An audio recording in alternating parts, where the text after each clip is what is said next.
HUYENLANPAO newspaper dagi Maru pau khro pathokcharke meeyam punna taminasi live ta dum pathokcharke ko editing amta yaudabida pathokcharke asoi ngam khra yaorasu meeyam ngakpigani ko Manipur gi lanfam yamkhalakley lansu kansilakley Union Laingakna Maruiba waref sing lorok pangai ngaida Manipur gi chingkhong chingyada igi lokhong chengadawrabra Khamelok maning satang chingi akan balanfamda kuki militant mari sire ani shokley khulngakpa ama shokley akupa marol khangminasi Manipur gi lan tha mapan chapchana mapung pharakpa numit tha asigi ahumda chief minister na Delhi da home minister Amit Shah ga unarba matungda social media da phongdorakhiba wafamda Union Laingakna Manipur miyam gi apamba matung ina maruiba warep sing loroklagani phongdorakhibana warep sing asi lorokpa ngairingaida lanfam masing hengalakpaga loinana lan henna kansilakpana Manipur gi jingkhong chingya punamakta igi lokhong chelagadra haina mai painare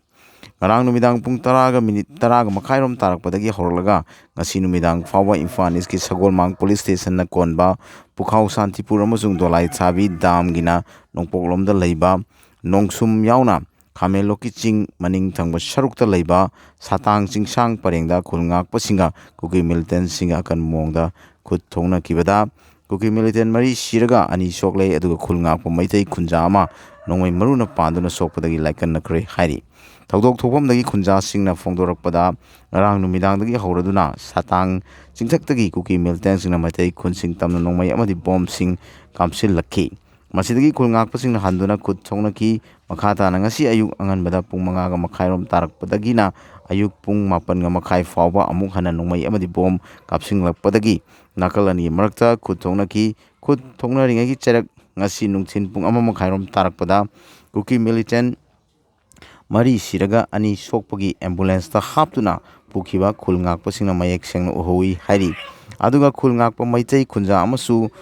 segrakta nongmai maruna panbadagi soktuna ras medicity da puraktuna laikan naki police ki pauna haibadadi nakal anigi marakta khuthokna kiba adu ngarang numidangdagi horaklaga marakta ngaihak leplabasu ngasi numidang phawba jathaki thawdok asigi pau tabadagi state amadi central force sing changsillabasu nakal ani khut thokhandanaba laksinba ngamdana laikhi hairi amaromda ngasi numidang waram pung 6 makhairom tarakpada lamsang PS na konba Tairen Pokpi khungi maningda leiba sabung phai amadi Beljang khundagi kuki militant singna bom ani kapsilakre bom ani gi manungda ama pokhairaki amana pokhaikide adubu khunja singna amata khunja singdi asokapan amata yaukide hairi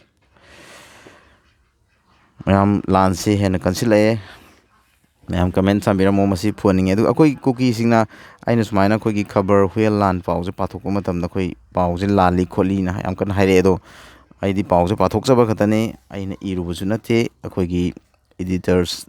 lady अदगिदि अखंगै Myanmar पाउ खोमबा reporter ma'am खोमकपदो हापदो पाजाबनी को assembly की 5 सुबा मिफम फेब्रुवारी 19 दगी हौनबा गवर्नरना सामन तौखरे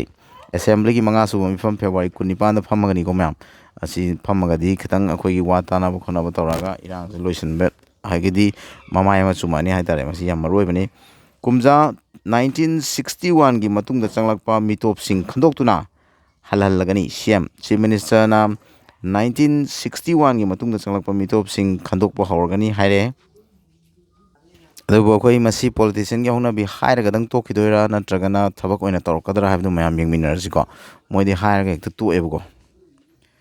Langaki employees in February Tarama Pandagi Matam Kaktana Seas Work Strike Sanction Gani Hairu Badagi Wari Sanaba Hokre. Housing Sekogi state government employees singi Pangpam Tokpa Koi pensioners singi Kenokai Amta Pitok the Malebuko. Adamasi Pitok Tragadi strike Tony Habidagi Wari Sanaba Hore, Masidi Pitopam to Enakale, Ozixiam is one of them at Neduna Sumas the Pitoning, may I was comment Tambiramo.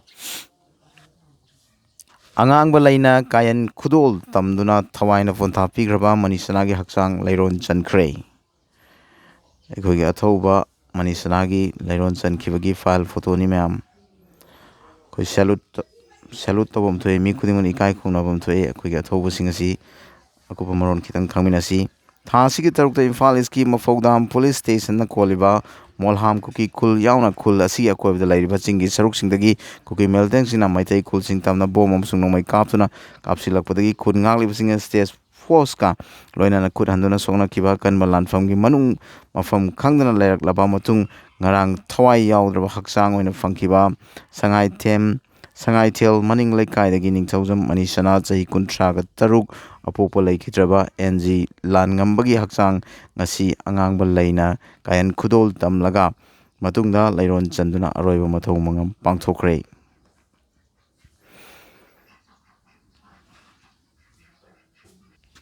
ꯅꯟꯖꯣ ꯂꯨꯋꯥꯡꯅ ꯃꯌꯥꯝ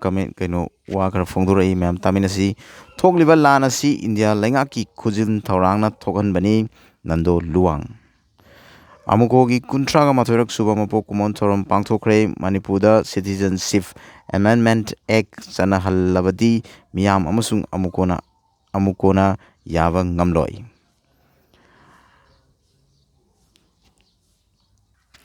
ꯂꯥꯜꯍꯧꯕꯒꯤ ꯑꯦꯛ ꯄꯥꯟꯁꯤꯟꯗꯨꯅ ꯄꯨꯂꯤꯁꯅ ꯐꯥꯔꯒ ꯀꯁꯇꯗꯤꯗ ꯊꯝꯖꯤꯜꯂꯛꯈꯤꯕ ꯂꯥꯏꯁ꯭ꯔꯝ ꯕꯤꯗ꯭ꯌꯥꯅꯟꯗ ꯀꯣꯔꯠꯇ ꯕꯦꯜ ꯄꯤꯈ꯭ꯔꯦ꯫ ꯃꯁꯤ ꯌꯥꯝꯅ ꯅꯨꯡꯉꯥꯏꯇꯕ ꯊꯧꯗꯣꯛ ꯑꯃꯈꯛꯅꯤꯀꯣ꯫ ꯃꯁꯤꯁꯦ ꯑꯩꯈꯣꯏ ꯃꯤ ꯃꯌꯥꯝ ꯁꯞꯄꯣꯔꯠ ꯇꯧꯕ ꯑꯃ ꯊꯣꯛꯑꯦ꯫ ꯑꯩꯈꯣꯏ ꯕꯤꯗ꯭ꯌꯥꯅꯟꯗꯒꯤꯁꯦ, ꯂꯥꯏꯁ꯭ꯔꯝ ꯕꯤꯗ꯭ꯌꯥꯅꯟꯗꯒꯤꯁꯦ ꯁꯞꯄꯣꯔꯠ ꯇꯧꯔꯒ ꯃꯁꯤ ꯍꯦꯛꯇ ꯑꯦꯛ ꯑꯃ ꯄꯥꯟꯁꯤꯟꯕꯁꯦ ꯌꯥꯝꯅ ꯅꯨꯡꯉꯥꯏꯇꯦ꯫ ꯍꯥꯏꯕꯗꯤ ꯃꯥꯗꯤ ꯀꯩꯅꯣꯁꯨ ꯅꯠꯇꯦꯗꯅꯀꯣ꯫ ꯁꯣꯁꯤꯌꯦꯜ ꯃꯦꯗꯤꯌꯥꯗ ꯚꯣꯏꯁ ꯔꯦꯀꯣꯔꯗꯤꯡ ꯑꯃ ꯑꯞꯂꯣꯗ ꯇꯧꯔꯛꯈꯤꯕꯕꯨ ꯀꯛꯋꯥ ꯑꯁꯦꯝ ꯂꯩꯀꯥꯏꯗꯒꯤ ꯂꯥꯏꯁ꯭ꯔꯝ ꯕꯤꯗ꯭ꯌꯥꯅꯟꯗ 30 ꯑꯄꯣꯛꯄ ꯂꯩꯈꯤꯗ꯭ꯔꯕ ꯑꯦꯜ ꯁꯅꯥꯌꯥꯝꯕꯒꯤꯅꯤ ꯍꯥꯏꯗꯨꯅ ꯄꯨꯂꯤꯁꯅ ꯑꯀꯟꯕ ꯆꯥꯔꯖ ꯇꯧꯔꯗꯨꯅ ꯊꯥ ꯑꯁꯤꯒꯤ 2ꯗ ꯐꯥꯖꯤꯜꯂꯒ ꯊꯦꯡꯈꯥꯡ 3ꯂꯛꯇ ꯇꯣꯉꯥꯟ ꯇꯣꯉꯥꯟꯕ ꯀꯣꯔꯠꯁꯤꯡꯗꯒꯤ 3ꯂꯛ ꯍꯟꯅ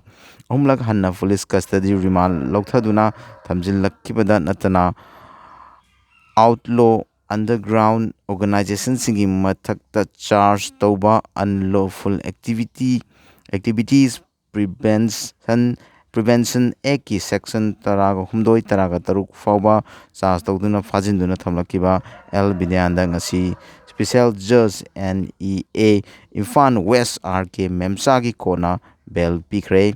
ꯄꯨꯂꯤꯁꯅ ꯃꯍꯥꯛꯄꯨ ꯉꯁꯤ ꯀꯣꯔꯠ ꯑꯁꯤꯗ ꯊꯥ ꯑꯁꯤꯒꯤ 23 ꯐꯥꯎꯕ ꯖꯨꯗꯤꯁꯤꯌꯦꯜ ꯀꯁꯇꯗꯤꯗ ꯔꯤꯃꯥꯟꯗ ꯄꯤꯕꯤꯅꯕꯒꯤꯗꯃꯛꯇ ꯄ꯭ꯔꯦꯌꯔ ꯇꯧꯔꯗꯨꯅ ꯄꯨꯊꯣꯔꯛꯈꯤꯕꯗ ꯕꯤꯗ꯭ꯌꯥꯅꯟꯗꯒꯤ ꯃꯥꯏꯀꯩꯗꯒꯤ ꯑꯣꯕꯖꯦꯛꯁꯟ ꯇꯧꯔꯗꯨꯅ ꯐꯥꯏꯜ ꯇꯧꯔꯛꯈꯤꯕ ꯕꯦꯜ ꯄ꯭ꯔꯦꯌꯔ ꯈꯟꯅꯔꯕ ꯃꯇꯨꯡꯗ ꯀꯣꯔꯠ ꯑꯁꯤꯅ ꯃꯍꯥꯛꯄꯨ ꯂꯨꯄꯥ ꯂꯥꯈ 1ꯒꯤ PR ꯕꯣꯟꯗ ꯑꯃꯁꯨꯡ ꯃꯁꯤꯒ ꯃꯥꯟꯅꯕ ꯂꯩꯉꯥꯛꯀꯤ ꯑꯦꯝꯄ꯭ꯂꯣꯌꯤ ꯑꯃꯁꯨꯡ ꯁꯤꯑꯣꯔꯤꯇꯤ ꯑꯃꯒꯗ ꯕꯦꯜ ꯄꯤꯈꯤꯕꯅꯤ꯫ ꯑꯗꯨꯝ ꯑꯣꯏꯅꯃꯛ ꯃꯍꯥꯛ ꯀꯣꯔꯠꯇꯒꯤ ꯃꯥꯡꯖꯧꯅꯅ ꯄꯥꯔꯃꯤꯁꯟ ꯌꯥꯎꯗꯅ ꯃꯅꯤꯄꯨꯔ ꯊꯥꯗꯣꯛꯇꯨꯅ ꯆꯠꯄ ꯌꯥꯔꯣꯏ ꯍꯥꯏꯈꯤ꯫ ꯄꯟꯕ ꯌꯥꯕꯗꯤ ꯄꯨꯂꯤꯁꯅ ꯃꯍꯥꯛꯀꯤ ꯃꯊꯛꯇ ꯑꯥꯔꯝꯁ ꯑꯦꯛꯀꯤ ꯁꯦꯛꯁꯟ 25(1)(ab) ꯐꯥꯎꯕ ꯆꯥꯔꯖ ꯇꯧꯔꯤꯕꯅꯤ꯫ ꯌꯥꯝ ꯅꯨꯡꯉꯥꯏꯇꯦ ꯃꯁꯤꯒꯤ ꯄꯥꯎꯁꯦ ꯇꯥꯕꯗꯀꯣ ꯃꯌꯥꯝ ꯀꯃꯦꯟꯠ ꯊꯝꯕꯤꯔꯝꯃꯨ꯫ ꯏꯃꯥꯒꯤ ꯃꯩꯔꯥꯗ ꯃꯔꯥꯜ ꯁꯤꯔꯛꯄꯁꯤꯡ ꯁꯦꯡꯗꯣꯛꯇ꯭ꯔꯕꯗꯤ ꯂꯦꯝꯅ ꯊꯥꯔꯣꯏ꯫ ꯅꯣꯡꯄꯣꯛ ꯃꯩꯇꯩ ꯍꯥꯏꯔꯤꯕ ꯐꯦꯁꯕꯨꯛ ꯑꯦꯀꯥꯎꯟꯗ ꯌꯥꯎꯔꯤꯕ ꯃꯤꯑꯣꯏ ꯑꯁꯤꯅ ꯏꯃꯥꯒꯤ ꯃꯩꯔꯥꯕꯨ ꯃꯤꯡꯆꯠ ꯊꯤꯍꯟꯅꯕ ꯄ꯭ꯂꯦꯠꯐꯣꯔꯝ ꯑꯁꯤꯗ ꯑꯞꯂꯣꯗ ꯇꯧꯔꯛꯂꯤꯕ ꯋꯥꯐꯝꯁꯤꯡ ꯑꯁꯤꯒ ꯃꯔꯤ ꯂꯩꯅꯅ ꯈꯨꯗꯝ ꯆꯥꯡꯗꯝꯁꯤꯡ ꯌꯥꯎꯅ ꯑꯊꯨꯕ ꯃꯇꯝꯗ ꯄꯨꯊꯣꯔꯛꯇ꯭ꯔꯕꯗꯤ ꯏꯃꯥꯒꯤ ꯃꯩꯔꯥꯅ ꯆꯞ ꯆꯥꯅ ꯊꯦꯡꯅꯒꯅꯤ ꯍꯥꯏꯅ ꯐꯣꯡꯗꯣꯛꯈ꯭ꯔꯦ꯫ ꯃꯩꯅ ꯆꯤꯡꯕꯗ ꯑꯃ ꯁꯤꯔꯦ, ꯑꯃ ꯁꯣꯛꯂꯦ꯫ ꯉꯁꯤ ꯑꯌꯨꯛ ꯄꯨꯡ 10 ꯇꯥꯔꯛꯄꯗ ꯆꯨꯔꯆꯥꯟꯄꯨꯔ ꯗꯤꯁꯇ꯭ꯔꯤꯛꯀꯤ ꯃꯅꯨꯡ ꯆꯟꯕ ꯕꯦꯍꯤꯌꯥꯡ ꯑꯃꯁꯨꯡ ꯆꯨꯋꯥꯡꯐꯨ ꯈꯨꯜ ꯑꯅꯤꯒꯤ ꯃꯔꯛꯇ ꯏꯂꯦꯛꯇ꯭ꯔꯤꯛ ꯋꯥꯌꯔꯁꯤꯡ ꯄꯨꯕꯗ ꯈꯨꯗꯣꯡꯆꯥꯅꯕꯒꯤꯗꯃꯛꯇ ꯑꯁꯣꯏꯕ